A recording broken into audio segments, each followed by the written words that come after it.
സർവേശ്വര ജഗദ്ഭേദരഹിതാദ്വൈത തേജസേ സിദ്ധിവിദ്യാധര ശിവസ്തരവേ ഗുരവേ നമ. ഓം നമോ നമഃ സമ്പ്രദായ പരമഗുരവേ.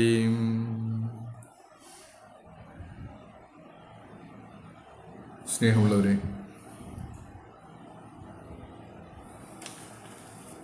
വിശാഖഷഷ്ഠിയിലൂടെയുള്ള നമ്മുടെ ഈ തീർത്ഥാടനം തുടങ്ങിയിട്ട് കുറേ ദിവസങ്ങളായി നമുക്കറിയാം. കഴിഞ്ഞ നമ്മൾ 46 വരെ ആണ് കഴിഞ്ഞ ക്ലാസ്സിൽ പഠിപ്പിച്ചതെന്നാണ് എൻ്റെ ഓർമ്മ. അല്ലേ? 46 അല്ലേ? ഓർമ്മയുണ്ടോ? 46 കഴിഞ്ഞു. അപ്പോൾ നമുക്ക് 47 മുതലുള്ള കൃതികളാണ് ഇനിയിപ്പം ശ്ലോകങ്ങളാണ് പഠിക്കേണ്ടത്. നമ്മൾ മഹാഗുരു നമ്മുടെ ജീവിതത്തിൻ്റെ പരിണാമത്തിനും പരിവർത്തനത്തിനും വേണ്ടി ആണ് ഈ കൃതി നമ്മളെ പരിചയപ്പെടുത്തുന്നത്. ഇവിടെ വിശേഷിച്ച് മനസ്സിലാക്കേണ്ടത് ഈ മോക്ഷത്തിനായി അല്ലെങ്കിൽ ജീവിതോത്കർഷത്തിനായിട്ട് ശ്രമിക്കുന്ന ആൾക്കാരെ നമുക്ക് പല വിധത്തിൽ തരംതിരിക്കാം. ഒന്ന്, അർത്ഥം എന്ന് വെച്ച് കഴിഞ്ഞാൽ ജീവിതത്തിനെ മുന്നോട്ട് നയിക്കാൻ ആവശ്യമുള്ള ഭൗതികമായ വസ്തുക്കൾ നമുക്ക് ലഭിക്കണമെന്ന് പറഞ്ഞുകൊണ്ട് നാം ഭക്തിയിലേക്ക് തിരിയും. അത് അർത്ഥാർത്ഥികൾ. അർത്ഥം, നമുക്ക് ജീവിതത്തിൽ അർത്ഥങ്ങൾ വേണം, ധനങ്ങൾ വേണം, ഭൗതിക വസ്തുക്കൾ വേണം, വീട് വേണം, പണം വേണം, വിഘ്നങ്ങൾ അകലണം, അങ്ങനെ പലതും ഉണ്ട്. അങ്ങനെ അർത്ഥാർത്ഥികൾ. പിന്നീട് ഈശ്വരനെ സേവിക്കുന്നവർ ദുഃഖിതരാണ്. ദുഃഖമോചനത്തിന് വേണ്ടി, രോഗങ്ങൾ കൊണ്ടും ദുരിതങ്ങൾ കൊണ്ടും ഒക്കെ ഉണ്ടാകുന്ന ദുഃഖമോചനത്തിന് വേണ്ടി ഈശ്വരനെ ആശ്രയിക്കും. മൂന്നാമത്, അറിവിന് വേണ്ടി, ജ്ഞാനാർത്ഥികൾ. ജ്ഞാനത്തിന് വേണ്ടി ആൾക്കാർ ഈശ്വരനെ അഭയം തേടും. നാലാമത്, മോക്ഷത്തിന് വേണ്ടിയും ഈശ്വരനെ നമ്മൾ ആശ്രയിക്കും. അപ്പോൾ അങ്ങനെ നമ്മൾ ഈ 3-4 വിഭാഗത്തിൽപ്പെടുന്നവരാണ്. ലോകത്തിലുള്ള മാനവരാശിയിൽ പെട്ട എല്ലാവരും തന്നെ ഈ 3-4 വിഭാഗങ്ങളിൽ പെടുന്നവരാണ്. അപ്പം ഭഗവാൻ ഇവിടെ നമ്മളെ പരിചയപ്പെടുന്ന എല്ലാ കൃതികളിലും ഈ പറയുന്ന ഈ വിഭാഗത്തിൽപ്പെട്ട എല്ലാവരുടെയും മാനസികമായ ഗതിവിഗതികളെ തൃപ്തിപ്പെടുത്തുന്നതിന് വേണ്ടിയാണ് ഭഗവാന്റെ കൃതികൾ ഓരോന്നും ഉള്ളത്. അവിടെ ജ്ഞാനം വേണ്ടവർക്ക് ജ്ഞാനം ലഭിക്കും, മോക്ഷം വേണ്ടവർക്ക് മോക്ഷം ലഭിക്കും, അർത്ഥം ലഭിക്കേണ്ടവർക്ക് അർത്ഥം ലഭിക്കും, ദുഃഖവിമോചനമാണ് ആഗ്രഹിക്കുന്നുണ്ടെങ്കിൽ അത് നമുക്ക് കിട്ടും.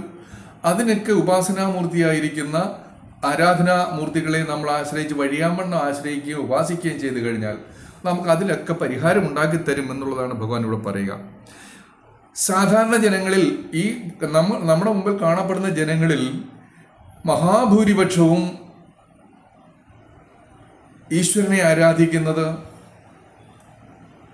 ജ്ഞാനത്തിന് വേണ്ടിയല്ല, മോക്ഷത്തിന് വേണ്ടിയുമല്ല, ദുഃഖ ദുരിത നിവാരണത്തിനും അർത്ഥസമ്പാദനത്തിനും വേണ്ടിയാണെന്നുള്ളത് നമുക്കെല്ലാവർക്കും അറിയാം. നാം എപ്പോഴും ഏതൊരു മൂർത്തിയുടെ മുമ്പിൽ പോയി ആരാധനയിൽ ഏർപ്പെടുമ്പോഴും ദുഃഖങ്ങളില്ലാതെയാകണം, ദുരിതങ്ങളില്ലാതെയാകണം, സൗഭാഗ്യങ്ങളെല്ലാം ഉണ്ടാക്കിത്തരണം എന്നാണ് നമ്മൾ ഓരോരുത്തരും ഓരോ വിധത്തിലുള്ള അപേക്ഷകളും പ്രാർത്ഥനകളും ഈശ്വര സമക്ഷം സമർപ്പിക്കുക. അത് സാധുവാണ്, അത് ചെയ്യാവുന്നതാണ്. അതൊക്കെ നാം നമ്മുടെ ആരാധനാദേവന്റെ അടുത്തല്ലാതെ നാം ആരുടെ മുമ്പിലാണ് പറയുക. അതുകൊണ്ട് അതൊക്കെ നമുക്കവിടെ സമർപ്പിക്കാം. പക്ഷെ അതോടൊപ്പം തന്നെ നമുക്ക് ഇവിടെ അറിവ്, ജ്ഞാനത്തിന് വേണ്ടിയും ഉള്ള പാതകൾ ഈശ്വരൻ്റെ ആനുകൂല്യത്തോടു കൂടി തുറന്നു വെച്ചിട്ടുണ്ട്. അതുപോലെ മോക്ഷത്തിനുള്ള വഴികളും അവിടെ നമുക്ക് കാട്ടിത്തരുന്നുണ്ട്.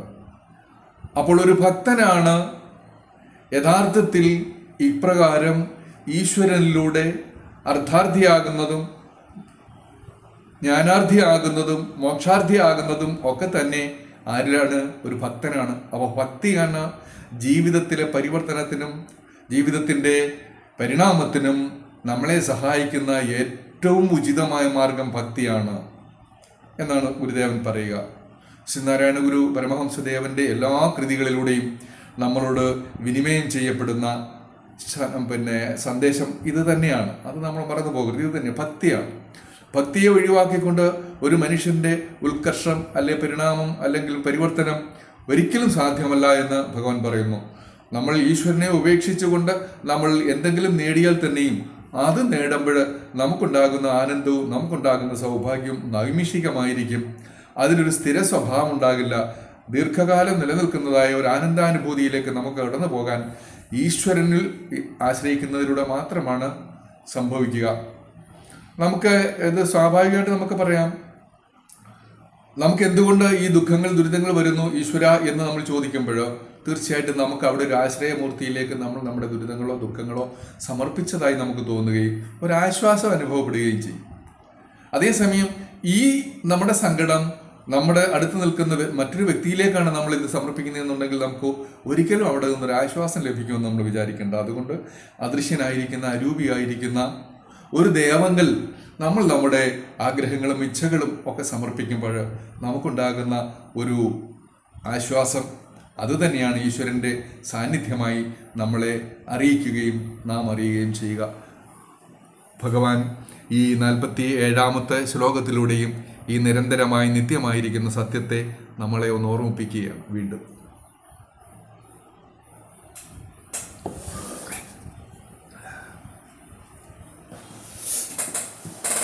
നമുക്കറിയാം, നമ്മൾ ഭക്തിയുടെ അനവധി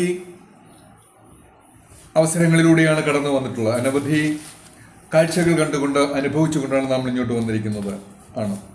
അപ്പം 46-ാമത്തെ ശ്ലോകങ്ങളിൽ നമുക്ക് നമ്മുടെ ശരീരത്തിലുണ്ടാകാവുന്ന രോഗദുരിതങ്ങൾ, നഷ്ടങ്ങൾ, ഇതിലൂടെ നമുക്ക് ഉണ്ടാകാൻ പോകുന്ന ആകുലതകൾ, ആതങ്കങ്ങൾ, ഇതിൽ നിന്നൊക്കെ നമുക്ക് എങ്ങനെയാണ് ആ ഗിരിശൈലത്തിന്റെ മുകളിൽ അധിവസിക്കുന്നതായ ഭഗവാൻ ശ്രീ സുബ്രഹ്മണ്യന്റെ അനുഗ്രഹം കൊണ്ട് നമുക്ക് എന്താണ് സാധ്യമാകാൻ പോകുന്നതെന്ന് സൂചിപ്പിച്ചു കഴിഞ്ഞ ശ്ലോകത്തിൽ. 45-ാമത്തെയും 46-ാമത്തെയും ശ്ലോകത്തിൽ 4 അക്ഷരങ്ങൾ അനുകൂലത്തിലില്ലാതെയാകുന്നുണ്ട്, ഇല്ലേ? കാലത്തിനൊത്ത ഗുണശീലത്വമില്ലാതെ പോകുന്നുണ്ട്. നമ്മുടെ ധനധാന്യങ്ങൾ, നമ്മുടെ മൂലയ്ക്കലും ആലയ്ക്കലും സൂക്ഷിച്ചു വെച്ചിരുന്ന ധനധാന്യങ്ങളൊക്കെ തന്നെയും ഇല്ലാതെയാകുന്നു, നമുക്ക് അനുകൂലമല്ലാതെയാകുന്നു. എന്ന് വെച്ചാൽ നമുക്ക് പ്രതികൂലമാകുന്നു, ശത്രുവായി ഭവിക്കുന്നു. അപ്പോൾ ഇത്രമാത്രം ദീനതകൾ നമ്മളിലേക്ക് വന്നെത്തിയതിന് ശേഷം നമ്മൾ വീണ്ടും തിരിഞ്ഞു നോക്കുകയാണെങ്കിൽ ഒരു സത്യം നമുക്ക് കാണാതിരിക്കാൻ പറ്റില്ല. ആത്യന്തികമായ ഒരു സത്യം നമുക്ക് കാണാതിരിക്കാൻ പറ്റില്ല. എന്താണ് ആത്യന്തികമായ ഒരു സത്യം? ഒരു മനുഷ്യൻ മനുഷ്യനായി വന്ന് ഈ മണ്ണിൽ പിറന്നു കഴിഞ്ഞാൽ അവൻ അഭിമുഖീകരിക്കേണ്ടതായ സുനിശ്ചിതമായ അവൻ്റെ ഒരു അവസ്ഥയാണിത്. ചാവുന്നതാണുടനെ, വേവുന്നതാണുതടി, പോവുന്നതാണിത് ദൃഢം, നോവും നിനക്കിലിത നോവും, വിശക്കിൽ വയറാവും പുലർന്നു പകലാം, ജീവൻ വിടുന്നളവ് ചാവും തുടർന്നുടനെയാവും, പിറപ്പതി വിപത്താവുന്നതൊരു വഴികൾ പോവും ദൃഢം, പളനിമേവുന്ന ദേവകൃപയാൽ. വളരെ കൃത്യമായ ഒരു കാര്യം ഭഗവാനോട് നമ്മൾ പറയുകയാണ്. എന്ത്? ചാവുന്നതാണുടനെ, വലിയ കാലതാമസമൊന്നുമില്ല. ചാവുന്നതാണുടനെ, വേവുന്നതാണു തടി, പോവുന്നതാണിതു ദൃഢം, തടി പോകുന്നതാണിതു ദൃഢം, നോവും നിനക്കിലത നോവും, വിശക്കിൽ വയർ നോവും നിനക്കിൽ ഇതാ നോവും, വിശക്കിൽ വയർ രാവും പുലർന്നു പകലാം, ജീവൻ വിടുന്നളവ് ചാവും തുടർന്നുടനെയാവും, പിറപ്പ് അതിവിപത്താവുന്ന ദുർവഴികൾ പോകും ദൃഢം, പളനിമേവുന്ന ദേവകൃപയാൽ. ഇവിടെ നമ്മൾ ശ്രദ്ധിക്കേണ്ട ഒരു സത്യം ഭഗവാനോട് നമ്മൾ പറയുകയാണ്. എന്താണ് ആ സത്യം? ചാവുന്നതാണുടനെ. അങ്ങനെ നമുക്ക് കഴിഞ്ഞ ശ്ലോകങ്ങളിലൂടെ കടന്നു വരുമ്പോൾ നമ്മുടെ ജീവിതാന്ത്യത്തിലേക്ക് ഈ ശരീരത്തിൻ്റെ ക്ഷണക്ഷണിയായിരിക്കുന്ന ഈ ശരീരത്തിൻ്റെ ആ നാശത്തിലേക്ക് അടുത്തുകൊണ്ടേയിരിക്കുന്നതായിട്ട് ഭഗവാനൊരു സൂചന തന്നിരിക്കുന്നു. ഇവിടെ തുറന്ന് നമ്മളോട് പറയുകയാണ്, ഈ ശരീരം, ഈ തടി, നാം കാത്തു സൂക്ഷിച്ചിരിക്കുന്ന ഈ ശരീരം, നമ്മൾ എത്രമാത്രം കരുതലോടുകൂടി ആണ് നമ്മുടെ ശരീരത്തെ കാത്തു സൂക്ഷിച്ചിട്ടുള്ളത്. രാവിലെ അതിനെ കുളിപ്പിച്ചൊരുക്കുകയും അതിന് പൊട്ടുതൊടുകയും അതിന് സുഗന്ധലേപനങ്ങൾ കൊടുക്കുകയും അതിനാവശ്യമായ വസ്ത്രങ്ങൾ നൽകുകയും എന്ന് വേണ്ട ആവശ്യമായതെല്ലാം നൽകിക്കൊണ്ട് നാം നമ്മുടെ ശരീരത്തെ പോഷിപ്പിച്ചുകൊണ്ടിരുന്നു. ഈ ശരീരത്തിന്റെ ഇപ്പോഴത്തെ അവസ്ഥ നോക്കുക. എന്താണ്? ചാവുന്നതാണുടനെ ഈ ശരീരം ചത്തുപോകാൻ പോകുന്നു. വേവുന്നതാണുതടി, ചത്തു കഴിഞ്ഞാലോ ഇത് അഗ്നിക്കിരയാകും, ഇത് വെന്തുപോകും. ഇതിന്റെ ഒരു അംശം പോലും അവശേഷിക്കാത്ത വിധത്തിൽ ഈ ശരീരം എന്തിൽ നിന്നാണോ നിർമ്മിക്കപ്പെട്ടത് ആ അഞ്ചിലേക്കും, പഞ്ചഭൂതങ്ങൾ അഞ്ചിലേക്കും ഈ ശരീരം ഇതാ വെന്ത് വെണ്ണീറായി പോകാൻ പോകുന്നു. തടി പോകുന്നതാണ് ഇത് ദൃഢം. എന്തൊക്കെ സംരക്ഷണങ്ങൾ നമ്മൾ മുൻകരുതൽ എടുത്താലും നമ്മുടെ ഈ ശരീരം നമ്മിൽ നിന്ന് പോവുക തന്നെ ചെയ്യുന്നത്. വെന്തു പോകും, മറ്റുപോകും. നമുക്കൊരു വിശപ്പ് അനുഭവപ്പെട്ടാലോ എന്താ സംഭവിക്കുക? നോവും നിനക്കിലിത. ഈ നമ്മുടെ അനിവാര്യമായ ഈ യാത്ര എന്താണ്? നമുക്കൊരു നോവ് പകരുന്നതാണ്. ഒന്ന് ഓർത്തു നോക്കുക. നിനക്കിലിത, ഒന്ന് നനച്ചു നോക്കുക. നമുക്ക് വിശക്കുമ്പോൾ വയറിന് നമുക്കൊരു വേദന ഉണ്ടാകും. വിശപ്പിൻ്റെതായ ഒരു വേദന, വിശപ്പിൻ്റെതായ ഒരു വിളി. പിന്നെന്തുകൊണ്ടും ജീവൻ രാവും പുലർന്നു പകലാം. ഈ രാവും പകലും എന്നതുപോലെ, ഈ രാത്രിയും പകലും എന്നതുപോലെ ഈ ജീവിതത്തിന്റെ നൈരന്തര്യത്തിൽ ഇതെല്ലാം നമ്മളെ സ്പർശിച്ച് കടന്നു പോവുക തന്നെ ചെയ്യും. ഈ തടി വേവും, അത് വെന്തുപോകും, അത് വെണ്ണീറായി പോകും, ഇത് നശിക്കും. അതോടൊപ്പം തന്നെ നിങ്ങൾക്ക് വിശക്കുകയാണെങ്കിൽ നിങ്ങൾക്ക് ശരീരം, നിങ്ങളുടെ വയറിന് ഒരു വേദന അനുഭവിക്കുന്നത് പോലെ ഈ ജീവൻ വിടുന്നളവ് ചാവും തുടർന്നതിന് എന്നതുപോലെ വിശക്കുമ്പോൾ നിങ്ങൾക്ക് എങ്ങനെ നോവുമോ അതുപോലെ നിങ്ങളുടെ തടി നിങ്ങളിൽ നിന്ന് പിരിഞ്ഞു പോയി കഴിഞ്ഞാൽ ഉടനെ വിശന്നു കഴിഞ്ഞാൽ ഉടനെ നോവും. ഈ തടി ഉടനെ അറ്റുപോകും, ജീവന്റെ അവസാനത്തിലേക്ക് പോകും. ഒരു കാര്യം ഉറപ്പാണെന്ന് നിങ്ങൾ ഓർക്കുക. എന്താണ്? ജീവൻ വിടുന്നളവ് ചാവും, തുടർന്നുടനെ ആവും പിറപ്പ്. നിങ്ങൾ മരിച്ചു കഴിഞ്ഞാൽ ഒരു കാലതാമസവും ഉണ്ടാകില്ല. നിങ്ങൾക്ക് ഉടൻ പിറപ്പുണ്ടാകും, പുനർജന്മം ഉണ്ടാകും. ഇവിടെ ഒരു അന്ധവിശ്വാസത്തിന്റെ ഒരു ചെറിയ ലാഞ്ചന നമുക്ക് എഴുതിൽ നിന്ന് വായിച്ചറിയാൻ, നമ്മളിലെ യുക്തിബോധവും ശാസ്ത്രബോധവും നമ്മളെ ഇതിനെ നിഷേധിക്കുമ്പോൾ ശ്രീനാരായണ ഗുരു പരമഹംസദേവൻ അർത്ഥശങ്കയ്ക്കിടയില്ലാത്ത വിധത്തിൽ നമ്മോട് പറയുകയാണ്, നിന്റെ ശരീരത്തിനുണ്ടാകുന്ന ജീർണത, നിന്റെ ആത്മാവിനുണ്ടാകുന്ന ജീർണത, ഈ ജീർണതയ്ക്ക് ശേഷം ഇതൊക്കെ നിനക്ക് സംഭവിച്ചുവെങ്കിൽ, നീ ജനിച്ചുവെങ്കിൽ, നീ അതുപോലെ ജീവിച്ചുവെങ്കിൽ, നിനക്ക് വിശന്നപ്പോൾ നിനക്ക് വിശപ്പനുഭവിച്ചുവെങ്കിൽ ഉറപ്പായിട്ടൊരു കാര്യം വീണ്ടും സംഭവിക്കാൻ പോകുന്നു. ഈ ആത്മജീവൻ നിന്നെ വിട്ടുപോയി കഴിഞ്ഞാൽ ഉടനെ എന്ത് സംഭവിക്കും? ഉടൻ തന്നെ നിന്റെ പുനർജന്മവും ഉണ്ടാകും. അധിക കാലതാമസമൊന്നും ഉണ്ടാകാൻ പോകുന്നില്ല. ഉടൻ തന്നെയാകും പിറപ്പ്. രാവ് പുലർന്ന് പകലാകുന്നു എന്നുണ്ടെങ്കിൽ, രാത്രി പകലായി മാറുന്നുവെങ്കിൽ, പകൽ രാത്രിയായി മാറുന്നു എന്നുണ്ടെങ്കിൽ ഉറപ്പാണ്, അതുപോലെ സത്യമാണ്. നീ ജനിച്ചുവെങ്കിൽ, നീ ജീവിച്ചുവെങ്കിൽ, നീ മരിച്ചുവെങ്കിൽ തീർച്ചയായിട്ടും അതിന് വീണ്ടും ഒരു പുനർജന്മവും രാവ് മാറി പകൽ പോരുന്നത് പോലെ ഉറപ്പ് തന്നെയാണ്, സത്യം തന്നെയാണ്. അതുണ്ടാകാൻ പോകുന്നു. ജീവൻ വിടുന്നളവ് ചാവും, തുടർന്നനെ ആവും പിറപ്പ്. ഉടൻ തന്നെ ഉടനെ പിറക്കും, അതിവിപത്താവും. ഇതൊരു വഴി ഏതാണ്? ഈ ജനിമൃതികളുടേതായ ജന്മത്തിൻ്റെയും പുനർജന്മത്തിൻ്റെതും ആയ ഈ വഴികൾ എന്താണ്? അതിവിപത്താവുന്ന ദുർവഴികളാണ്. ഇത് ഈ ജനിക്കുകയും ജീവിക്കുകയും മരിക്കുകയും പുനർജനിക്കുകയും ചെയ്യുന്ന ഈ വഴികൾ ദുർവഴികളാണ്, കെട്ടവഴികളാണ്, ദുഷിച്ച വഴികളാണ്. യഥാർത്ഥത്തിൽ നാം ഇതിനു വേണ്ടിയല്ല ജനിച്ചിട്ടുള്ളത്. ഒരിക്കലും ഇത് ആവർത്തിക്കാൻ പാടില്ല. ജനമൃതികളുടേതായ ഈ ആവർത്തനം ഒരിക്കലും നമുക്ക് പാടില്ല. അതിവിപത്താവുന്ന ദുർവഴിയാണിത്. വിപത്താണ്. എന്താണ്? ജനിക്കുകയും ജീവിക്കുകയും മരിക്കുകയും പുനർജനിക്കുകയും ചെയ്തു കഴിഞ്ഞാൽ ഈ ജന്മത്തിൽ അനുഭവിച്ചതും അടുത്ത ജന്മത്തിൽ അനുഭവിക്കാൻ പോകുന്നതും ഇതിൻ്റെ ഒരു പിന്തുടർച്ച മാത്രമാണ്. അപ്പോൾ വിശക്ക് വരുന്നത് പോലെ, ദുഃഖങ്ങൾ വരുന്നത് പോലെ, ദുരിതങ്ങൾ വരുന്നത് പോലെ ഇതെല്ലാം ആവർത്തിക്കേണ്ടതായിട്ട് വരും. അതിവിപത്താകുന്ന ദുർവഴിയാണ് ജനിമൃതികളുടേതായ ഈ വഴി. പോവും ദൃഢം. ഈ ദുർവഴികൾ പോകണമെന്നുണ്ടെങ്കിൽ എന്ത് ചെയ്യണം? ദൃഢം. പോവും ദൃഢം. ഇത് ഉറപ്പായും പോകും. എന്ത് ചെയ്യണം? പളനിയിൽ മേവുന്ന ദേവകൃപയാൽ, പളനിയിൽ പള്ളി കൊള്ളുന്ന ദണ്ഡായുധ പാണിയായിരിക്കുന്ന, വേലായുധനായിരിക്കുന്ന, ശ്രീ കാർത്തികേയനായിരിക്കുന്ന സുബ്രഹ്മണ്യ ഭഗവാന്റെ അനുഗ്രഹം നിങ്ങൾക്കുണ്ടാകുമെന്നുണ്ടെങ്കിൽ ഈ ദുർവഴികളിലൂടെ നിങ്ങൾക്ക് യാത്ര ചെയ്യേണ്ടതായിട്ട് വരത്തില്ല. എന്താണ്? ഈ ജനിമൃതികളുടേതായ ദുഃഖദുരിതങ്ങളുടേതായ പുനർജന്മത്തിൻ്റെതായ ആവർത്തനം നിങ്ങൾക്കുണ്ടാകാതെ നിങ്ങൾക്ക് നിത്യമായ ആനന്ദത്തെ ലഭിക്കുകയും നിത്യമായ മോക്ഷത്തെ ലഭിക്കുകയും ചെയ്യും എന്ന് ഭഗവാൻ ഈ 47ാമത്തെ കൃതികളിൽ പറയുക. അപ്പോൾ ഇവിടെ നാം മനസ്സിലാക്കേണ്ടത്, ഈശ്വരനെ ഭജിക്കേണ്ടത് കൃത്യമായ മോക്ഷത്തിന് വേണ്ടിയാണ് ആകണം. ജനിമൃതികളുടേതായ ദുർവഴികളിലൂടെ പോകാതിരിക്കാനാകണം നിങ്ങൾ ഗുരുവായൂർ കൃഷ്ണനെയോ അല്ലെങ്കിൽ പരമശിവനെയോ സുബ്രഹ്മണ്യ ഭഗവാനെയോ പാർവതീ ദേവിയെയോ ഒക്കെ നിങ്ങൾ ആശ്രയിക്കേണ്ടത് എന്തിനു വേണ്ടിയാണ്? ആത്യന്തികമായ ലക്ഷ്യം, ആത്യന്തികമായ ദുഃഖ ദുരിത നിവാരണമെന്ന് പറയുന്നത് എന്താണ്? പുനർജന്മമില്ലാത്ത ഒരു അവസ്ഥയിലേക്ക് നമ്മുടെ ആത്മാവിനെ കൊണ്ടെത്തിക്കുന്നതിലൂടെ മാത്രമാണ് നമുക്ക് മോക്ഷഗതി ഉണ്ടാകുക എന്നുള്ളത് ഇവിടെ ഭഗവാൻ അടിവരയിട്ട് പറയുന്നു. പൂജയും തേവാരവും കൊണ്ട് നിങ്ങൾക്കത് സാധിക്കണമെന്നുണ്ടെങ്കിൽ ഈ ലക്ഷ്യത്തെ മുൻനിർത്തിക്കൊണ്ടായിരിക്കണം നിങ്ങളുടെ സേവ, ഈശ്വര സേവ മുന്നോട്ട് കൊണ്ടുപോകേണ്ടത്. ഇനിയും നമുക്ക് 48-ാമത്തെ ശ്ലോകം കൂടെ ഒന്ന് പരിചയപ്പെടാം. 47-ാമത്തെ ശ്ലോകം ഞാൻ ഒന്നുകൂടെ വായിക്കാൻ വേണമെങ്കിൽ നിങ്ങൾക്കത് എവിടെ വെച്ചൊക്കെ ഒന്ന് ബ്രേക്ക് ചെയ്യണം. അതുപോലെ ഈ ഒരു ശ്ലോകത്തിൽ നിങ്ങൾക്ക് പരിചയമില്ലാത്ത വാക്കുകൾ വളരെ കുറവാണ്, അതുകൊണ്ട് അതൊന്നും എഴുതാൻ ഒന്നുമില്ല. ചാവുന്നതാണുടനെ വേവുന്നതാണു തടി പോകുന്നതാണിതു ദൃഢം, നോവും നിനക്കിലിത നോവും വിശക്കിൽ വയർ രാവും പുലർന്നു പകലാം, ജീവൻ വിടുന്നളവ് ചാവും തുടർന്നുടനെയാവും പിറപ്പ്, അതിവിപത്താവുന്ന ദുർവഴികൾ പോകും, ദൃഢം പളനിമേവുന്ന ദേവകൃപയാൽ. അപ്പോൾ ഈ ഭക്തിയുടെ ഉപയോഗം എന്തിനാണ്? ഇതാണ് നമുക്ക് നിത്യമായ നിരന്തരമായ ദുഃഖ ദുരിത നിവാരണമാണ് നമ്മൾ ആഗ്രഹിക്കുന്നതെന്നുണ്ടെങ്കിൽ എന്ത് ചെയ്യണം? അതിവിപത്താകുന്ന പുനർജന്മത്തിൽ നിന്നും നമ്മൾ രക്ഷ നേടണം.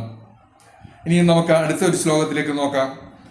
പൊട്ടിപ്പൊരിഞ്ഞു വരും ഒട്ടീഭവാഗ്യശിഖി ചുട്ടിങ്ങുയർന്നു ബഹുവാൾപ്പെട്ടിങ്ങെഴുന്ന മൃതി മട്ടിങ്ങനെ വിധകൾ മുട്ടിച്ചു തന്നെ കഴിയും, കുട്ടിക്കുരങ്കമിഴി വെട്ടിക്കു വച്ച നിധി കുട്ടിക്കുമാരണിവരാൽ കിട്ടില്ലതിൻ്റെ വഴി മുട്ടിക്കും അപ്പോളനി വീട്ടിൻ്റെ നാഥൻ ഒരുവൻ.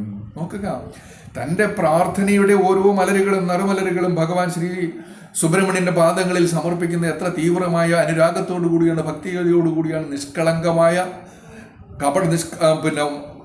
വിശുദ്ധമായ ഭക്തിയുടെ മലരുകളായിട്ടാണ് ഭഗവാന്റെ ഓരോ വാക്കുകളും ശ്രീ സുബ്രഹ്മണ്യന്റെ പാതാരബിന്ദങ്ങളിൽ സമർപ്പിക്കുന്നത്. എത്രമാത്രം തികഞ്ഞ ഭക്തി, ഉള്ളം നിറഞ്ഞ ഭക്തി, അകം നിറഞ്ഞ ഭക്തി, പൂർണ്ണഭക്തി, പൂർണ്ണമായ സമർപ്പണം ശ്രീനാരായണ ഗുരു പരമഹംസദേവന്റെ ഓരോ വാക്കുകളിലൂടെയും ഇവിടെ നമുക്ക് പ്രവഹിക്കുകയാണ്, ഒഴുകി വരികയാണ്. നിങ്ങൾ ചിന്തിക്കണം, ഭഗവാന്റെ ഓരോ വാക്കുകളിലും നിറഞ്ഞു നിൽക്കുന്ന ഭക്തിയുടെ രസം അമൃതരസം പോലെ, ഒരു അമൃതവർഷം പോലെ, ഒരു പേമാരി പോലെ പെയ്തിറങ്ങുകയാണ് ഭക്തിയുടെ പ്രഹർഷണം നമ്മുടെ ഹൃദയങ്ങളിലേക്ക്, നമ്മുടെ മനസ്സിലേക്ക് പകർന്നു വരികയാണ്. ഇവിടെ പറയുകയാണ്, എങ്ങനെയാണ് ഈ ജീവിതം നമുക്ക് അനുഭവപ്പെടുക? പൊട്ടിപ്പൊരിഞ്ഞു വരും എന്താണ്? ഒട്ടൊക്കെയായിട്ട് നമുക്ക് ഈ ജീവിതത്തെ നമ്മൾ എങ്ങനെയാണ് അനുഭവിക്കുക? പൊട്ടിപ്പൊരിഞ്ഞു വരും. എങ്ങനെയാണ്? ഭവാഖ്യശകി. ഈ ഭവം എന്ന് പറഞ്ഞാൽ നമ്മുടെ സംസാരമാണ്, നിത്യജീവിതമാകുന്ന സംസാരം, സാഗരം, ജീവിത സാഗരം, ഭവം. ശിഖി എന്ന് പറഞ്ഞു കഴിഞ്ഞാൽ മയില് എന്നാണ് എൻ്റെ അർത്ഥം. മൃതി എന്ന് പറഞ്ഞാൽ മരണമെന്നാണ്. വ്യഥ എന്ന് പറഞ്ഞാൽ ദുഃഖമെന്നാണ്. കുരങ്കം എന്ന് പറഞ്ഞാൽ മാനെന്നാണ്. മിഴി എന്ന് പറഞ്ഞാൽ കണ്ണെന്നാണ് അർത്ഥം.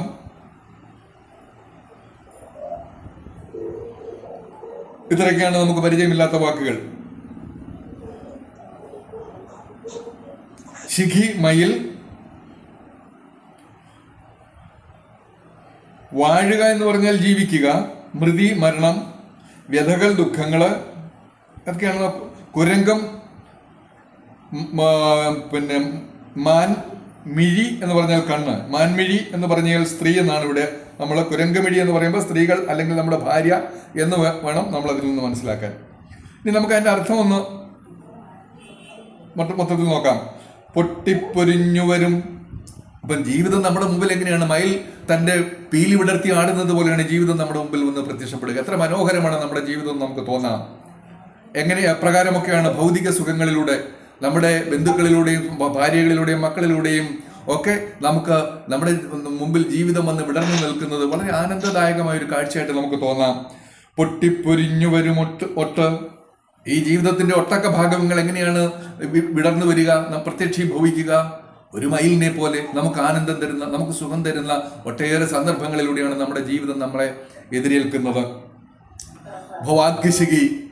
ഈ സംസാര ജീവിതം, നിത്യജീവിതം നമ്മുടെ മുമ്പിൽ വിടർന്നു നിൽക്കുന്നത് ഒരു മയിൽ തൻ്റെ മനോഹരമായ പീലി വിടർത്തി നമ്മുടെ മുമ്പിൽ വന്ന് നിൽക്കുന്നത് പോലെയാണ്. ചുട്ടിങ്ങുയർന്ന ബഹുവാൾപ്പെട്ടിങ്ങിടുന്ന അവസാനം എന്താണ്? ഒട്ടൊക്കെ അങ്ങനെയാണ്. പക്ഷെ ഒട്ടൊക്കെ എന്താണ്? മരണത്തിൻ്റെതായ ദുഃഖങ്ങൾ, മൃതി പോലെ ഉള്ള ദുരിതങ്ങൾ, മൃതി മട്ടിങ്ങനെ വ്യഥകൾ, മരണം മുതൽ ഉള്ള അനവധി വ്യഥകൾ നമ്മളെ വന്നിങ്ങനെ വേട്ടയാടും. നമ്മുടെ മരണം എന്നതുപോലെ നമുക്കുറ്റവരുടെയും ഉടയവരുടെയും ഒക്കെ വേർപാടുകൾ നമ്മൾ കാണേണ്ടി വരും. അവർക്ക് നമ്മൾ വേർപെടുന്നത് വളരെ ദുഃഖത്തോടുകൂടി, വളരെ വിഷമത്തോടുകൂടി നമ്മൾ അതിനൊക്കെ സാക്ഷിയാകേണ്ടി വരും. ജീവിതം അങ്ങനെയാണ്. എപ്പോഴും പീലി വിടർത്തി ആടുന്ന ഒരു മനോഹര ദൃശ്യം പോലെയുള്ള ജീവിതത്തിന്റെ പോകുന്നു. വളരെ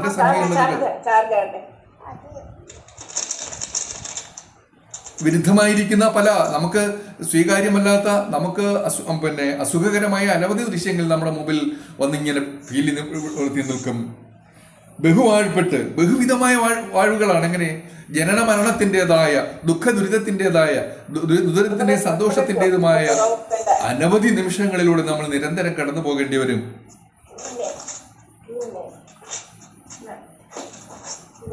ആരെങ്കിലും മൈക്ക് ഓൺ ചെയ്തിട്ടുണ്ടെങ്കിൽ ഒന്ന് ഓഫ് ആക്കിയേക്കണേ. മൈക്ക് ആരെങ്കിലും ഓൺ ചെയ്തിട്ടുണ്ടെങ്കിൽ ഒന്ന് ഓഫ് ആക്കിയത്. അപ്പോൾ അങ്ങനെയാണ് നമ്മുടെ ജീവിതത്തിന്റെ കാഴ്ചകൾ. അങ്ങനെയാണ് യാദൃശ്ചികമായ പല കാഴ്ചകളും നമ്മുടെ മുമ്പിലേക്ക് കടന്നു വരും. ഇത് നമുക്ക് തരുന്ന സുഖത്തിന്റെയും ദുഃഖത്തിന്റേതുമായ അനവധി നൈമിഷികമായ കാഴ്ചകളാണ് തരുന്നത്. പൊട്ടിങ്ങെഴുന്ന മൃതി മട്ടിങ്ങനെ വിതകൾ മുട്ടിച്ചു തന്നെ കഴിയും. അങ്ങനെ അനവധി ബുദ്ധിമുട്ടുകളിലൂടെ തന്നെയാണ് നമുക്ക് വരിക. കുരങ്കന്റെ മിഴി എന്ന് പറഞ്ഞാൽ നമ്മുടെ ഭാര്യ, നമുക്ക് സുഖം തരുന്നതായ അനവധി ആൾക്കാരുടെ കണ്ണുകൾ. ശബ്ദം ഉണ്ടാക്കാതെടൂ.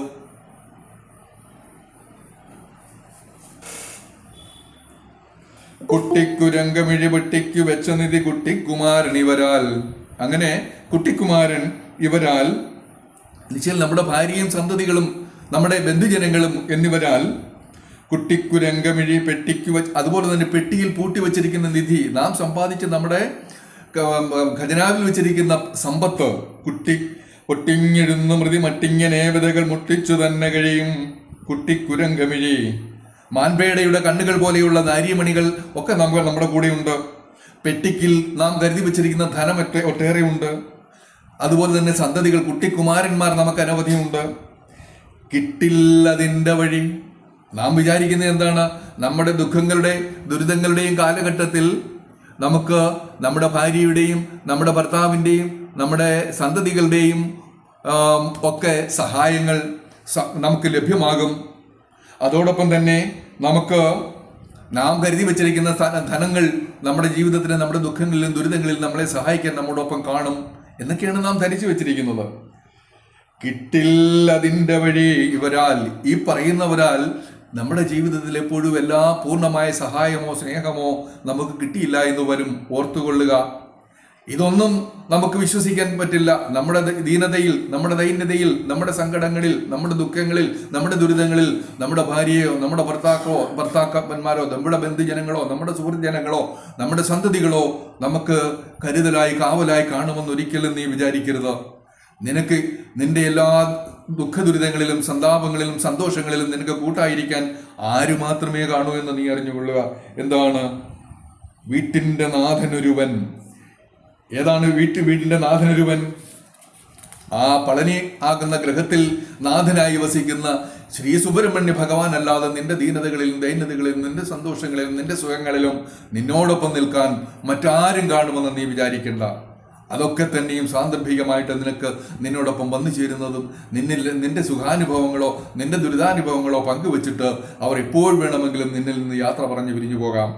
നിന്നിൽ നിന്ന് സുഖം തേടാം, നിന്നോടൊപ്പം നിന്ന് സുഖങ്ങൾ പങ്കിടാം, നിന്നോടൊപ്പം നിന്ന് ദുഃഖങ്ങൾ പങ്കിടാം. പക്ഷേ നിന്റെ ആസന്നമായിരിക്കുന്ന നിന്റെ ദുരിതങ്ങളിൽ, അനിവാര്യമായ ദുരിതങ്ങളിൽ നിന്നോടൊപ്പം ഇവരൊന്നും കാണുമെന്ന് നീ പ്രതീക്ഷിക്കേണ്ട. കാണുന്നത് ആര് മാത്രമാണ്?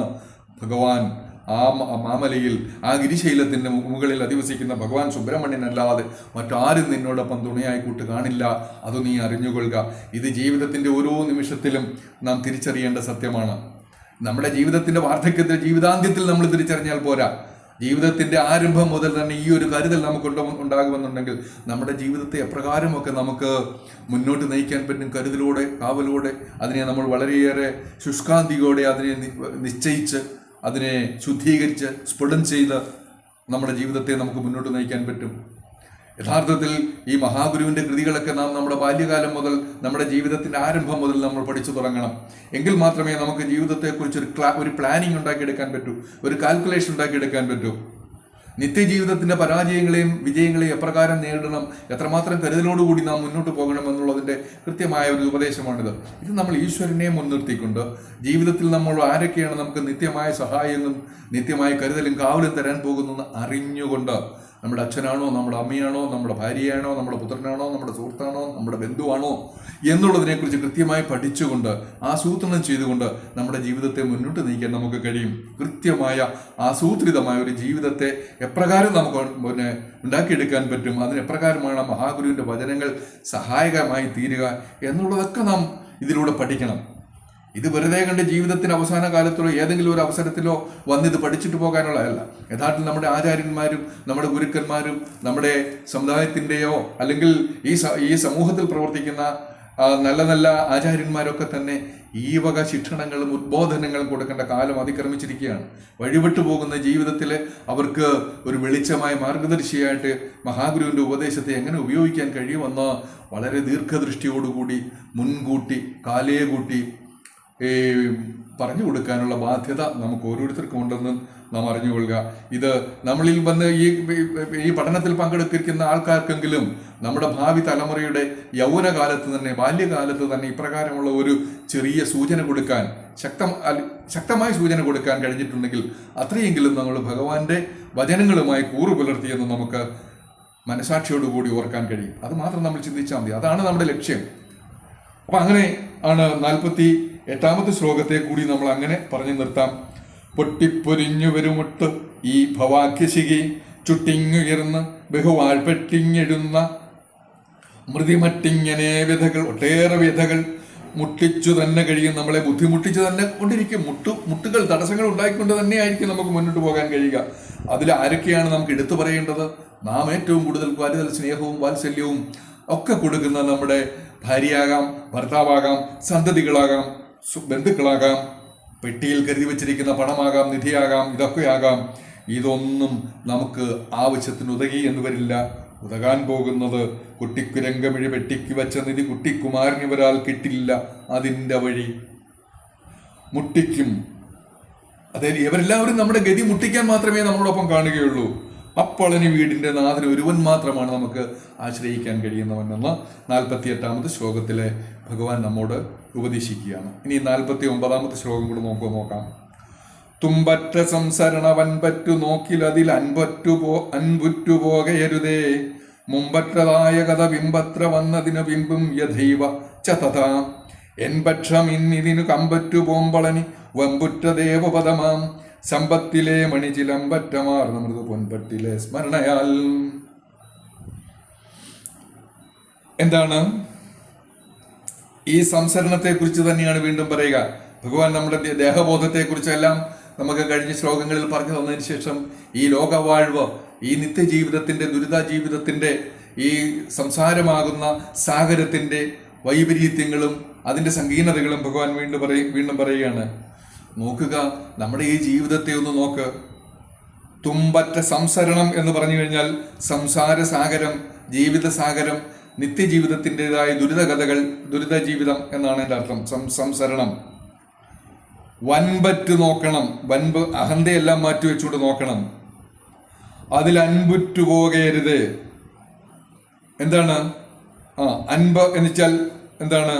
അൻപ് എന്ന് പറഞ്ഞാൽ സ്നേഹമെന്നും ഒക്കെയാണ് അതിൻ്റെ അർത്ഥം. മുമ്പറ്റതായ കഥ പിൻപത്ര, മുമ്പ് അറ്റുപോയതായ കഥ പിൻപത്ര വന്നതിന് പിമ്പും യഥൈവ ച തഥാ.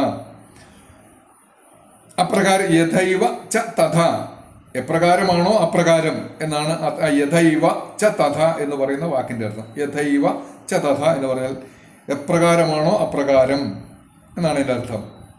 എൻ പക്ഷം ഇന്നിതിനു കമ്പറ്റു പോമ്പളനി വമ്പുറ്റു ദേവപദമാം. കമ്പറ്റു പോവുക എന്ന് പറഞ്ഞാൽ ഇവിടെ അതിൻ്റെ ബന്ധങ്ങൾ ഇല്ലാതെയായി പോവുക. കമ്പ് അറ്റുപോവുക, ശിഖരങ്ങൾ, ശാഖകൾ നമ്മൾ അറ്റുപോവുക. കമ്പെന്ന് പറഞ്ഞാൽ ഒരു തായ്തടിയിൽ നിന്നും വളർന്നു പോകുന്ന കമ്പ് ഒരു ശാഖയാണ്. ആ ശാഖ അറ്റുപോകുന്നു എന്നാണ് ഇവിടെ. അപ്പം കമ്പറ്റു പോവുക എന്ന് പറഞ്ഞാൽ ബന്ധങ്ങൾ അറ്റുപോവുക എന്നിവിടെ നമ്മൾ മനസ്സിലാക്കണം. വൻപ് എന്ന് പറഞ്ഞാൽ എന്താണ്? അഹന്ത, അഹങ്കാരം എന്നൊക്കെ നമ്മൾ അതിനെ മനസ്സിലാക്കിക്കൊള്ളുക. ചിലമ്പെന്ന് പറഞ്ഞാൽ നമുക്കറിയാമല്ലോ, നമ്മുടെ കാലിലെ ചിലമ്പുകൾ. മൃദു എന്ന് പറഞ്ഞാൽ മാർദ്ദവമുള്ള, മൃദുലമായ എന്നുള്ളതിൻ്റെ അർത്ഥം. ഇനിയും നമുക്കതിൻ്റെ ശ്ലോകാർത്ഥത്തിലേക്കൊന്ന് പോകാം. തുമ്പറ്റ സംസരണം. ഈ ജീവിതത്തിൻ്റെ സങ്കീർണതകളെ കുറിച്ച് നമ്മളൊന്ന് ചിന്തിക്കാൻ പോയാൽ എന്താണ്? തുമ്പറ്റു പോകും. അതിൻ്റെ അഗ്രം നമുക്ക് കണ്ടെത്താൻ പറ്റില്ല, അതിൻ്റെ ആദിയും അവസാനവും നമുക്ക് കണ്ടെത്താൻ പറ്റില്ല. ഇന്ന് ഇവിടെ നിന്നുകൊണ്ട് തന്നെ, നമ്മുടെ ഈ വർത്തമാനകാല ജീവിതത്തിൽ ഇന്ന് നിന്നുകൊണ്ട് തന്നെ നാം അടുത്ത നിമിഷത്തെക്കുറിച്ച് നമ്മൾ ചിന്തിച്ചു നോക്കുക, അടുത്ത മണിക്കൂറുകളെ കുറിച്ച് ചിന്തിച്ചു നോക്കുക, അടുത്ത ദിവസത്തെക്കുറിച്ച് ചിന്തിച്ചു നോക്കുക, അടുത്ത ആഴ്ചകളെക്കുറിച്ച് ചിന്തിച്ചു പോവുക, അടുത്ത മാസത്തെക്കുറിച്ച്. അങ്ങനെയാണെങ്കിൽ നാം ഇനിയും നമ്മുടെ ജീവിതാവസാനം വരെ എത്രയോ കാല ദൈർഘ്യത്തിലൂടെ കടന്നു പോകണം. ഇതിൻ്റെ ആദിയ അവസാനത്തെക്കുറിച്ച് നമുക്ക് ചിന്തിച്ചു തുമ്പറ്റു പോകും. ആദിയും അന്തവും ഇല്ലാതെയായി പോകും. ജീവിതത്തിന്റെ സ്വഭാവം അതാണ്. നമുക്കൊന്നിനെക്കുറിച്ചും നിശ്ചിതമായ നിയതമായ ഒരു ധാരണയിലെത്താൻ കഴിയില്ല. ഇത് എപ്രകാരം മുന്നോട്ട് പോകും? വിജയമാണോ പരാജയമാണോ? സന്തോഷപ്രദമായിരിക്കുമോ? സംഘർഷങ്ങൾ ഉണ്ടാകുമോ? വെല്ലുവിളികൾ ഉണ്ടാകുമോ? ഇതൊന്നും നമുക്ക് ഉറപ്പിച്ച് പറയാൻ പറ്റില്ല. യാതൊരു തുമ്പുമില്ല ജീവിതത്തിന്. അതിന് ആദിയും അന്തവുമില്ല. അത് എപ്രകാരമായിരിക്കും അത് മുന്നോട്ട് ചലിക്കുക എന്നുള്ളതിന് നമുക്ക് യാതൊരു നിശ്ചയവുമില്ല. തുമ്പറ്റ സംസരണം. ഇത് നമുക്ക് ഇതിനെക്കുറിച്ച് നമ്മൾ വൻപറ്റു നോക്കണം. അഹന്ത മാറ്റി വെച്ചുകൊണ്ട് വേണം നാം നോക്കാൻ. ഈ ജീവിത യാഥാർത്ഥ്യത്തെ നാം എപ്രകാരമാണ് കാണേണ്ടത്? കാണേണ്ടത് വൻപറ്റു നോക്കണം. വൻപറ്റു നോക്കണം. വൻപ് മാറ്റി നിർത്തിക്കൊണ്ട് ഉറ്റു നോക്കണം. വളരെ ശ്രദ്ധയോടുകൂടി നാം ജീവിതത്തെ കാണണം. നമുക്കറിയാം, ജീവിതത്തിൽ നമുക്ക് വിജയിക്കണമെങ്കിൽ വൻപറ്റു നോക്കണം. നമുക്ക് ജീവിതത്തിൽ പരാജയപ്പെടാതിരിക്കാനും നമുക്ക് വൻപറ്റു നോക്കണം. നമ്മുടെ വൻപിനെ അങ്ങോട്ട് മാറ്റി വെക്കണം. നമ്മുടെ തൻ്റെ ഇടത്തെ, നമ്മുടേതായ അഹന്തയെ മാറ്റി വെച്ചുകൊണ്ട് ജീവിതത്തെ അതിൻ്റെ നിജസ്ഥിതിയിൽ, വസ്തുതാപരമായ നിജസ്ഥിതിയിൽ, നിജസ്വരൂപത്തിൽ നമ്മൾ അതിനെ നോക്കാൻ ശ്രമിക്കണം. അപ്പോഴാണ് നമുക്ക് മനസ്സിലാക്കുക എത്രമാത്രം വിപുലതയാർന്നതാണ് ഈ ലോകം, എത്രമാത്രം സങ്കീർണതയാണ് ലോകം, എത്രമാത്രം അനിശ്ചിതത്വമുള്ളതാണ് ഈ ലോകം. ഒന്നും സുനിശ്ചിതമല്ല. ഇത് അപ്രകാരം സംഭവിക്കുമെന്ന് നമുക്ക് പറയാനേ പറ്റുന്നില്ല. രണ്ടും കൂടെ ഗുണിച്ചു കഴിഞ്ഞാൽ 4 കിട്ടുമെന്ന് നമുക്ക് പറയാം. പക്ഷേ നമുക്ക് നമ്മുടെ ജീവിതത്തിൽ രണ്ടിനെയും കൂടെ ഗുണിച്ചു കഴിഞ്ഞാൽ 4 കിട്ടുമെന്നും പറയാൻ ഒരിക്കലും സാധ്യമല്ല. നാം ഒരു തൈ വെച്ച് കഴിഞ്ഞാൽ അതിൽ നിന്നൊരു കായ്ഫലം എടുക്കാമെന്ന് നമുക്ക് അറിയാം. അതാണ് നിയമം, അതാണ് പ്രകൃതിയുടെ നിയമം. പക്ഷേ ഒരു വിത്ത് വിതച്ചു കഴിഞ്ഞാൽ അതിൽ നിന്ന് നമുക്ക് കായ്ഫലങ്ങളോ അതിൻ്റെ ഫലമൂലാദികളോ കൊയ്തെടുക്കാൻ പറ്റുമെന്ന് യാതൊരു ഉറപ്പുമില്ല. അതിന് പല ഘടകങ്ങൾ ഒത്തൊരുമിച്ച് വന്നെങ്കിൽ മാത്രമേ ആ വിതയിൽ നിന്ന്, ആ വിത്തിൽ നിന്നൊരു വൃക്ഷം ഉണ്ടാകുക, ആ വൃക്ഷത്തിൽ നിന്ന് നമുക്കൊരു കായ്ഫലം അനുഭവിക്കാൻ കഴിയുകയും ചെയ്യത്തുള്ളൂ. അപ്പൊ അത്രമാത്രം അനിശ്ചിതമാണ് ഈ ലോകം. അതുകൊണ്ട് അൻപുറ്റു പോകരുത്. അതുകൊണ്ട് നിങ്ങൾ ഒരു കാര്യം നിങ്ങൾ മനസ്സിലാക്കിക്കുക, അൻപ് ഇതിൽ നിന്നും വിട്ടുപോകരുത്. എന്താണ് നിങ്ങളുടെ ജീവിതത്തിൻ്റെ അടിസ്ഥാന വികാരം? സ്നേഹമായിരിക്കണം, കരുതലായിരിക്കണം, വാത്സല്യമായിരിക്കണം. അതുകൊണ്ട് നിങ്ങൾ എന്ത് ചെയ്യുക? സ്നേഹമിട്ട് ഇല്ലാതെയായി പോകാൻ, സ്നേഹമെന്ന് പറയുന്ന വികാരം നിങ്ങളുടെ ഹൃദയ അരുളൻപ് അനുകമ്പ മൂന്നിനും പൊരുളൊന്നാണിത് ജീവതാരകമെന്ന് അനുകമ്പാദശകത്തിൽ ഭഗവാൻ പറയുന്നുണ്ട്. അരുളും അൻപും അനുകമ്പയും ഇത് നമുക്ക് ഇല്ലാതെ പോകരുത്. നിനക്ക് അറിവുണ്ടാകണം, നിനക്ക് സ്നേഹമുണ്ടാകണം, അനുകമ്പയുണ്ടാകണം. ഇതാണ് ജീവന്റെ താരകം, ജീവന്റെ നക്ഷത്രം. ഇതാണ് ഈ നവാക്ഷരിയായിരിക്കണം നിന്റെ ജീവിതത്തെ മുന്നോട്ട് നയിക്കേണ്ടത്. അതിന് മുൻകൂട്ടി ഭഗവാൻ ഇവിടെ നമ്മോട് പറയുകയാണ്, അൻപുറ്റു പോകരുത്. അല്ലയോ ഹൃദയമേ, അല്ലയോ മനസ്സേ, അല്ലയോ ഭക്തന്മാരെ, ഒരിക്കലും നിങ്ങൾ ഈ സത്യത്തെ അറിയാതെ നിങ്ങൾ മുന്നോട്ട് പോകാൻ പാടില്ല. മുമ്പറ്റതായ കഥ പിമ്പത്ര വന്നതിന് വിപിമ്പും യഥൈവ ചതഥ. ഇത് വൻപുറ്റു പോയി കഴിഞ്ഞാൽ എന്താ സംഭവിക്കുക? നീ മുമ്പ് നിന്റെ ജീവിതത്തിൽ അനുഭവിച്ചതും അതിലൂടെ ദുരിതങ്ങൾ അനുഭവിച്ച് തീർന്നുപോയി. ആ ജന്മം കടന്നുപോയി. പിന്നെ എത്രയോ ജന്മങ്ങൾ നിങ്ങൾ കടന്നു. പിൻപ് വന്നതിന് പിന്നീടും വന്നു. മുമ്പ് പലതും അനുഭവിച്ചു, പിന്നീടും വന്നു എന്ന് വെച്ചാൽ നമ്മൾ വർത്തമാനകാലത്തിലും അനുഭവിച്ചു, പൂർവ്വജന്മത്തിലും അനുഭവിച്ചു, ഭൂതകാലത്തിലും അനുഭവിച്ചു, ഈ വർത്തമാന നിമിഷത്തിലും അനുഭവിച്ചു. പിമ്പും യഥൈവ തഥാ. പിൻപും എന്ന ഈ വർത്തമാനകാലത്തിന് പിന്നീട് വരാൻ പോകുന്നതും എപ്രകാരമാണോ അതൊക്കെ തന്നെ. നാം കഴിഞ്ഞ ഭൂതകാലത്തിലും നമ്മുടെ ഭൂതജന്മത്തിലും പൂർവ്വജന്മത്തിലും എപ്രകാരമൊക്കെയാണോ അൻപുറ്റ് നമ്മൾ ശ്രദ്ധിക്കാതിരുന്നത്, അതിലൂടെ ഉണ്ടായ ദുരിതങ്ങൾ, ദുഃഖങ്ങൾ നീ മുജ്ജന്മത്തിലും അനുഭവിച്ചു, ഭൂതകാലത്തിലും അനുഭവിച്ചു, വർത്തമാനകാലത്തിലും അനുഭവിച്ചു. ഇനി ഇതാ നീ ഭാവി കാലത്തിലും അത് തന്നെ അനുഭവിക്കാൻ പോകുന്നു. ശ്രദ്ധയോടുകൂടി വൻപ് മാറ്റിവെച്ചിട്ട്, അഹന്ത മാറ്റിവെച്ചിട്ട് നിങ്ങൾ ഇതിനെക്കുറിച്ച് തിരിച്ചറിഞ്ഞുകൊള്ളുക. ഇത് ഓർത്തുകൊള്ളുക. നമ്മുടെ ഓരോ നിമിഷവും നമ്മുടെ വാക്കിൽ നിന്ന്, നമ്മുടെ പ്രവൃത്തിയിൽ നിന്ന് അഹന്ത മാറി നിൽക്കണം. സ്നേഹത്തിൻ്റെ കരുതലും സ്നേഹത്തിൻ്റെ തലോടലും അരുളും അൻപും അനുകമ്പയും നിനക്കുണ്ടാകണം. ഇതിലൂടെയല്ല ജീവിതത്തിൻ്റെ പുഷ്ടി എന്തെന്ന് നമുക്കറിയാൻ പറ്റില്ല. കഥ പിൻപത്ര വന്നതിന് പിമ്പും യഥൈവ ചതഥ. അത്രപാരം തന്നെ സംഭവിക്കും, ഉറപ്പായിട്ട് പറയുകയാണ്. എൻ പക്ഷം എന്നതിന് ഇവിടെ ഭഗവാൻ ഇവിടെ ഒരു എന്താ പറയുന്നത്, എൻ പക്ഷമാണിത്. ആരുടെ പക്ഷമാണിത്? ഈ കഥ പറയുന്ന, ഈ സത്യത്തെ പറയുന്ന ഭഗവാന്റെ കഥയാണിത്. ഭഗവാൻ ഇവിടെ സാക്ഷ്യം പറയുകയാണ്, എൻ പക്ഷമാണിത്. ശ്രീനാരായണ ഗുരു പരമഹംസം പറയും, ഇത് ഞാൻ അറിയുന്ന എൻ്റെ പക്ഷമാണ്, എൻ്റെ വാദമാണ്, എൻ്റെ കണ്ടെത്തലാണ്. ഞാനാണിത് നിങ്ങളോട് പറയുന്നത്. ഞാനിതിലൂടെ കടന്നു വന്നവനാണ്. എൻ്റെ അനുഭവ സാക്ഷ്യമാണ് ഞാൻ ഈ പറയുന്നത്. നോക്കുക, കാരുണ്യമൂർത്തിയായിരിക്കുന്ന ഒരു മഹാഗുരു ഇവിടെ നമ്മോട് ഹൃദയം തുറന്ന് പറയുകയാണ്, ഞാനീ പറയുന്നതൊന്നും ഒരു സാങ്കല്പികമായ മിഥ്യകളല്ല, ഭ്രമകൽപ്പനകളല്ല, ഭ്രാന്തിൻ്റെ ജൽപ്പനങ്ങളല്ല. ഞാൻ എൻ പക്ഷമാണ്. ഞാൻ അറിഞ്ഞതിലൂടെ, അനുഭവിച്ചതിലൂടെ, ആചരിച്ചതിലൂടെ, അനുഷ്ഠിച്ചതിലൂടെ ഞാൻ അറിഞ്ഞിട്ടുള്ളതാ എൻ്റെ കണ്ടെത്തലാണ്. എൻ പക്ഷം ഇന്നതിന് കമ്പറ്റു പോമ്പളനി. ഇതിന് കമ്പറ്റു പോകും എന്ന് നിങ്ങൾ വിചാരിക്കണ്ട. പോമ്പളനി, അതിൻ്റെ ബന്ധങ്ങൾ അറ്റുപോകുമെന്ന് പറയണ്ട. വമ്പുറ്റു ദേവപദമാം, അതിന് വൻപുള്ള, അതിന് പ്രാമാണ്യമുള്ള, അതിന് ശക്തിയുള്ള, അതിന് കരുത്തുള്ള പദം ഏതാണ്? ദേവപദം ഏതാണ്? സമ്പത്തിലെ മണി ചിലമ്പറ്റമാർന്നു. അപ്പൊ എന്താണ്? നിനക്ക് നിന്റെ ജീവിതത്തിലെ ധനധാന്യങ്ങളാകുന്ന മുത്തുമണികൾ ഇതാ ഭഗവാന്റെ പാദങ്ങളിൽ അണിഞ്ഞിരിക്കുന്ന ചിലമ്പിൽ ചേർത്ത് വെച്ചിരിക്കുന്നു, കൊരുത്തിട്ടിരിക്കുന്നു, കോർത്തിട്ടിരിക്കുന്നു. നിനക്ക് എന്തൊക്കെയാണ് ആവശ്യമുള്ളത്? നിനക്ക് ആ സമ്പത്തിന്റെ മണികളാണോ, കരുതലുകളാണോ നിനക്ക് ലഭിക്കാനുള്ളത്? അതെല്ലാം ഭഗവാന്റെ പാദങ്ങളിൽ ഇതാ ചേർത്തിട്ടിരിക്കുന്നു. ആ പൊൻപട്ടിലതാ ഇതെല്ലാം നിനക്ക് വേണ്ടതെല്ലാം, നിനക്ക് വേണ്ട സുഖവും സന്തോഷവും ആനന്ദവും ധനധാന്യങ്ങളും സമൃദ്ധിയും ഐശ്വര്യവും ഒക്കെ തന്നെ ഭഗവാന്റെ ആ ചേലയിൽ തിരുവുടയാടയിൽ കോർത്തിട്ടിരിക്കുന്നു. ആ പാദത്തിലെ ചിലമ്പുകളിൽ കോർത്തിട്ടിരിക്കുന്നു. ആവോളം നുകരാം, ആവോളം പകർന്നെടുക്കാം, ആവോളം കവർന്നെടുക്കാം. ഇത് എൻ്റെ അനുഭവമാണ്, എൻ്റെ സാക്ഷ്യമാണ്, എൻ പക്ഷമാണിത്. നിങ്ങൾക്ക് നിഷേധിക്കാം. ഭഗവാൻ ആ സത്യത്തെ അറിഞ്ഞുകൊണ്ട് തന്നെയാണ് പറയുന്നത്. നിങ്ങൾക്ക് നിഷേധിക്കാം, കാരണം നിങ്ങൾ അനുഭവിച്ചിട്ടില്ല, നിങ്ങൾ അറിഞ്ഞിട്ടില്ല. ഞാൻ നിങ്ങളോട് ഇത് പറയുകയാണ്. ഞാൻ ഈ കഴിഞ്ഞ കാലങ്ങളിൽ ഞാൻ സുബ്രഹ്മണ്യ ഭഗവാനിൽ എൻ്റെ മനസ്സും എൻ്റെ സങ്കല്പങ്ങളും എൻ്റെ പ്രാർത്ഥനയും അർപ്പിച്ചതിൻ്റെ ഫലമായി ഞാൻ അറിഞ്ഞിട്ടുള്ള കാര്യങ്ങൾ ഞാൻ നിങ്ങളോട് പറയും. ഇത് എൻ്റെ പക്ഷമാണ്. ഇത് നിങ്ങളുടെ പക്ഷമാകണമെന്നില്ല. വേണമെങ്കിൽ സ്വീകരിക്കാം, വേണ്ടെങ്കിൽ നിങ്ങൾക്ക് തിരസ്കരിക്കാം. പക്ഷേ അൻപറ്റു പോകയരുതേ എന്ന് ഭഗവാൻ ആദ്യം പറയുന്നുണ്ട്. നിങ്ങളുടെ വൻപറ്റു നോക്കണം. നിങ്ങളുടെ അഹന്തയെ മാറ്റിവെച്ചുകൊണ്ട് ജീവിതത്തിൻ്റെ ഈ ക്രൂരമായ യാഥാർത്ഥ്യത്തെ നിങ്ങൾ മനസ്സിലാക്കാൻ ശ്രമിക്കുമ്പോൾ മാത്രമേ മഹാഗുരുവിൻ്റെ പക്ഷത്തേക്ക് നിങ്ങൾക്ക് ചെല്ലാൻ പറ്റുകയുള്ളൂ. നിങ്ങൾ ചിന്തിക്കുക, നിങ്ങൾ അറിയുക, നിങ്ങൾ തീരുമാനിച്ചു കൊള്ളുക, നിങ്ങൾ ആരുടെ പക്ഷമാണ്? ശ്രീനാരായണ ഗുരു പരമഹംസദേവന്റെ പക്ഷമാണോ, അതോ നിങ്ങൾ വേറെ ഏതെങ്കിലും പക്ഷമാണോ? ഏത് പക്ഷത്ത് നിൽക്കാനുമുള്ള സ്വാതന്ത്ര്യം ഭഗവാൻ നിങ്ങൾക്ക് തരുന്നു.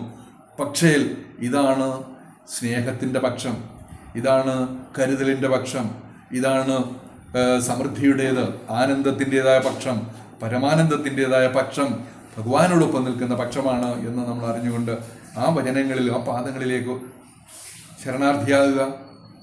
നോക്കുക, ഭഗവാന്റെ ആ ശരീരത്തിൽ അണിഞ്ഞിരിക്കുന്ന ചേലകളിൽ തൂക്കിയിട്ടിരിക്കുന്ന മണികൾ, മുത്തുകൾ എന്തൊക്കെയാണ്? നിനക്ക് വേണ്ടതായ എല്ലാ അനുഗ്രഹങ്ങളുടെ കലകളുടെയും മുത്തുമണികളാണ് ആ പാദരേണുക്കളിൽ, ആ പാദാന്തികത്തിൽ അണിഞ്ഞിരിക്കുന്ന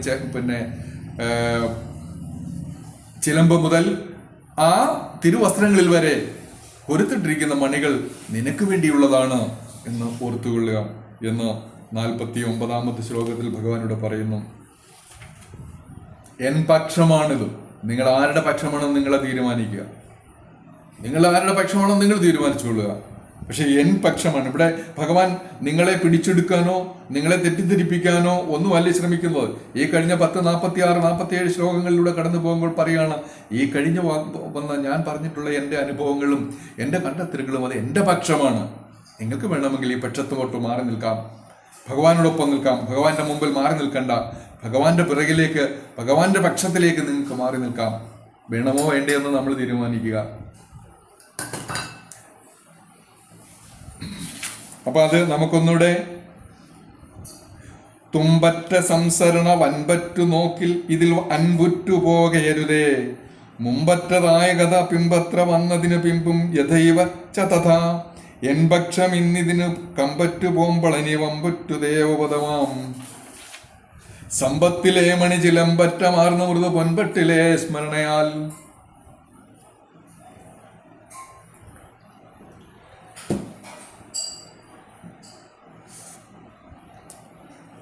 ഇനിയും നമുക്ക് 50-ാമത്തെ ശ്ലോകം കൂടെ നോക്കാം. പത്താക്കുമാലയുടെ വൃത്താകൃതിക്കു സമമൊത്തായ ചന്ദ്രിക സമൂഹത്താൽ നിറന്നു വികസത്താമ്രഹേമമണി സത്തായ പോലെ വടിവായി, ഒത്തായ പിഞ്ചനികരത്താൽ സ്ഫുരിച്ചതിശിത അശിതമുത്താർന്ന ബർഹിയിലിരുന്ന താരകാരി പളനി സ്ഥാനവാസി മമ ചിത്താംബരേ വിലസണം.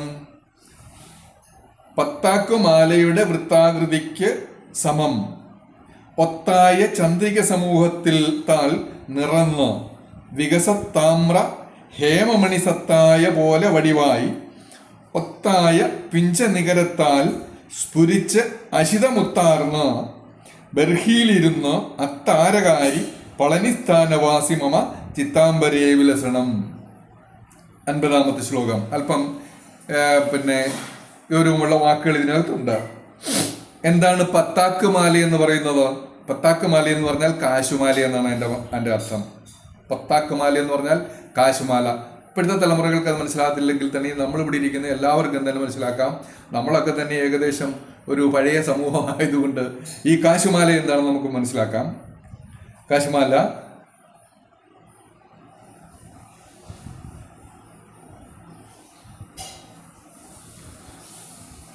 വൃത്താകൃതി സമമത്തായ ചന്ദ്രിക സമൂഹത്താൽ, ചന്ദ്രിക സമൂഹം വികസത്താമ്രം,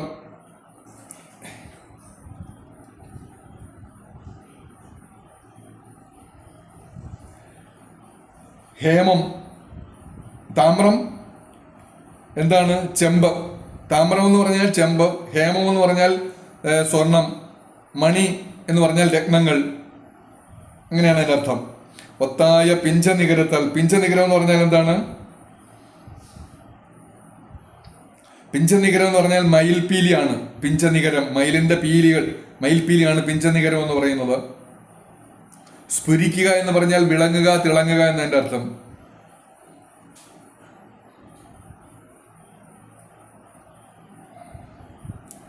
ബർഹ എന്ന് പറഞ്ഞാല്, ബർഹ മയിൽപീലി തന്നെയാണ്, മയിൽ തന്നെയാണ്. ബർഹ എന്ന് പറഞ്ഞാൽ മയിൽ. താരകാരി എന്ന് പറഞ്ഞാൽ താരകാസുരന്റെ ശത്രുവായിട്ടുള്ളവൻ ആരാണ്? സുബ്രഹ്മണ്യൻ. ചിത്താംബരം എന്ന് പറഞ്ഞാൽ മനസ്സാകുന്ന ആകാശം. ചിത്താംബരം എന്ന് പറഞ്ഞു കഴിഞ്ഞാൽ അമ്പരം എന്ന് പറഞ്ഞാൽ ആകാശം, ചിത്തം എന്ന് പറഞ്ഞാൽ മനസ്സ്.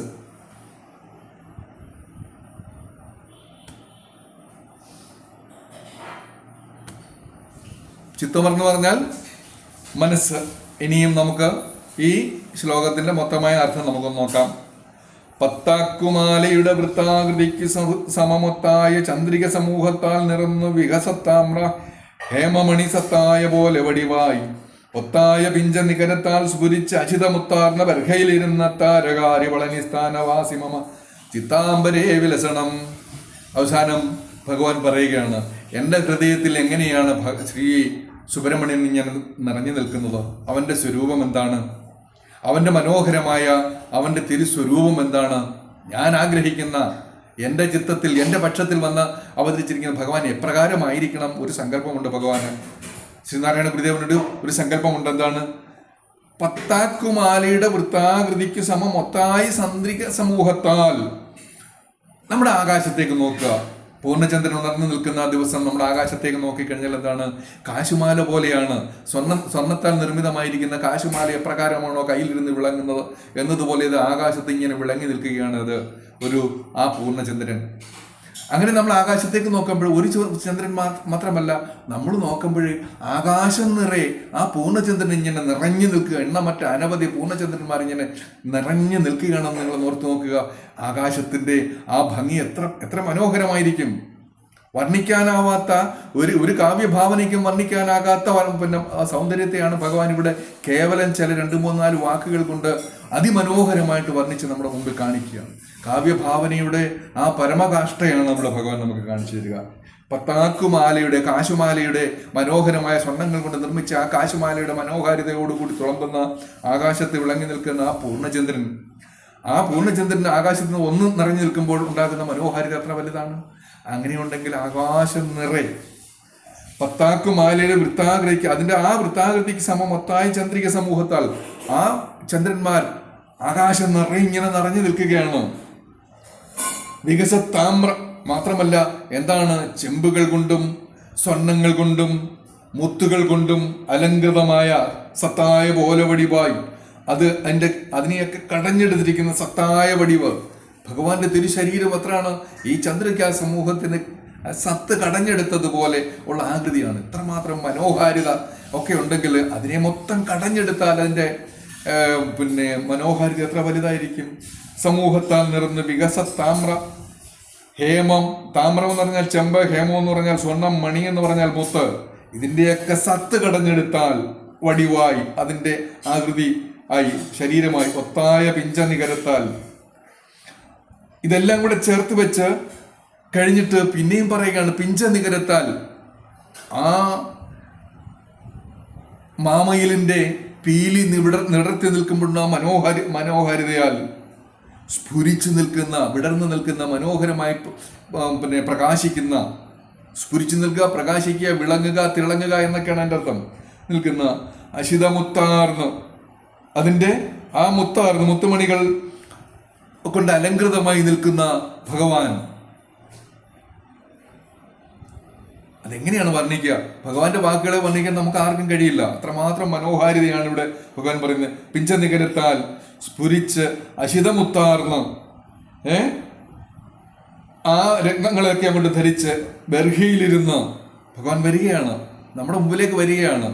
എന്താണ്? ആയിരക്കണക്കിന് ചന്ദ്രന്മാർ ആകാശത്ത് പ്രഭയോടുകൂടി തിളങ്ങി നിൽക്കുന്നു.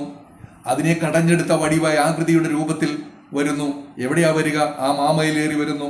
വിടർന്നു നിൽക്കുന്ന ആ മയിൽപീലികളാൽ അലങ്കൃതമായിരിക്കുന്ന ആ മയിലിന്റെ പുറത്തിരുന്നുകൊണ്ട് ഭഗവാൻ നമ്മുടെ നേരെ വരികയാണ്. സ്ഫുരിച്ച് അശുദ്ധ പുത്താർന്ന ബർഹിയിലിരുന്ന് അത്താരകാരി, ആ താരകനെ വസിച്ചവൻ. ഇവിടെ താരകൻ എന്ന് പറയുമ്പോൾ എന്താണ്?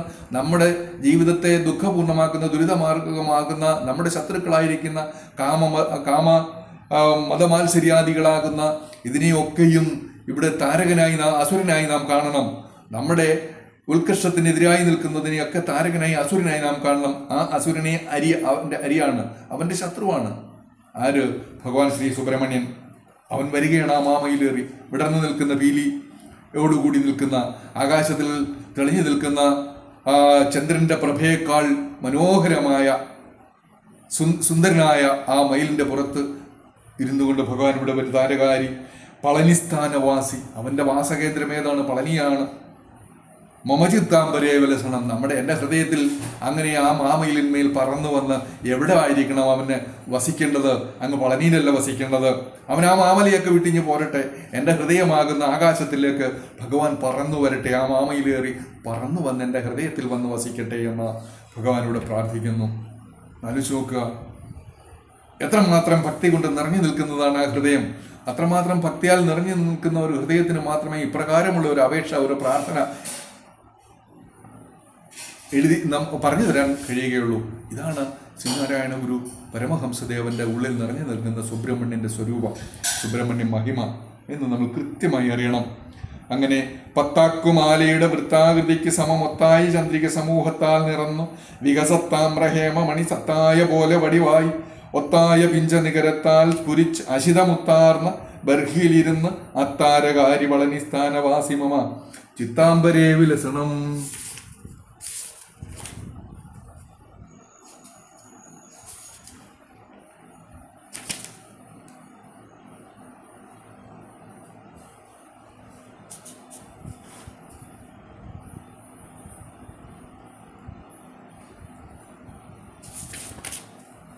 അപ്പോൾ നമുക്ക് 50-ാമത്തെ ശ്ലോകം നമുക്ക് ഇങ്ങനെ പറയാം.